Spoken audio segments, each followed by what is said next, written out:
And so I'm all for legalizing marijuana. I've called for the end of the prohibition on marijuana. Should marijuana be legal? Yes. Ooh, Corey and Bateau are for weed. Of course they are. In the midst of the greatest and most fatal drug epidemic in the history of this country, marijuana is entering a golden age. Democratic presidential candidates compete to show how cool they are and how much they love it. 10 states in the District of Columbia have legalized marijuana. Most of the rest tolerate medical marijuana, often on flimsy pretexts. Every year the drug becomes more prevalent. Nationwide legalization seems inevitable, probably just a few years away. What will happen? Well, a couple of companies will get very rich. But as marijuana becomes more common, what will happen to the people who smoke it? Well, you're not supposed to ask that question, but we think it's interesting, so we do. A new study in The Lancet, the British medical journal, finds that daily marijuana use substantially increases an individual's chance of having psychotic episodes or developing schizophrenia. No big deal, just schizophrenia. Dr. Mark Siegel is a Fox News medical contributor, and he joins us tonight. Doctor, thanks very much for coming on. I can't think of a disease more serious than schizophrenia. Do you take this study seriously? This was an extremely well-done European study, Tucker, and it looked all across Europe, and it found 3 big cities, London, Amsterdam, and Paris, all had up to 50% new cases of psychosis were linked to marijuana use. Now, why would that be?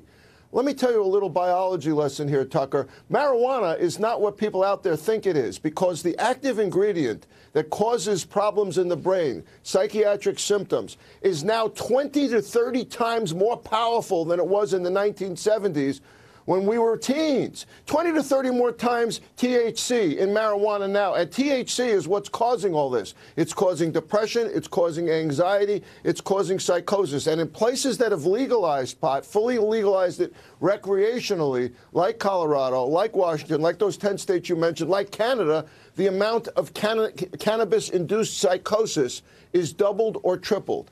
It's a real rampant problem. So I'm a little bit confused. So if this is really kind of beyond debate from a medical perspective, is what you're saying? Like, we know this is happening? Well, first of all, it's beyond debate from a medical perspective. This study absolutely proves it. 50%, and that's just psychosis. We're not even talking about anxiety and depression. And you mentioned schizophrenia. You know what's really troubling? There are people out there who are at risk of schizophrenia. We give them a lot of regular use of pot. We're talking about regular heavy use of pot. They get a schizophrenic break. They may never come back. We may never be able to treat them out of it with antipsychotic medication. I don't want to scare people out there. You could stop smoking pot. You could use antipsychotic medication. And in some cases, the paranoia goes away, the suspicion goes away, and you come back to reality. In some percent of cases, Tucker, you don't come back to reality and you stay as a schizophrenic, and this may be the reason. This is really, really a disgrace that this is not being considered, and I'm really glad you brought it up. It's becoming a worse and worse problem the more powerful pot gets. And you know when it gets legal that it gets more powerful. It's in foods, it's in juices, it's in cosmetics even, and it's more powerful in what they smoke, what people smoke. Anyone who's ever seen the tragedy of schizophrenia up close will know exactly what you're talking about. There's nothing more upsetting. Dr. Siegel, I appreciate your coming on tonight. Thank you. I think I might have smoked it wrong. I can't stop breathing. You guys, I can't stop breathing.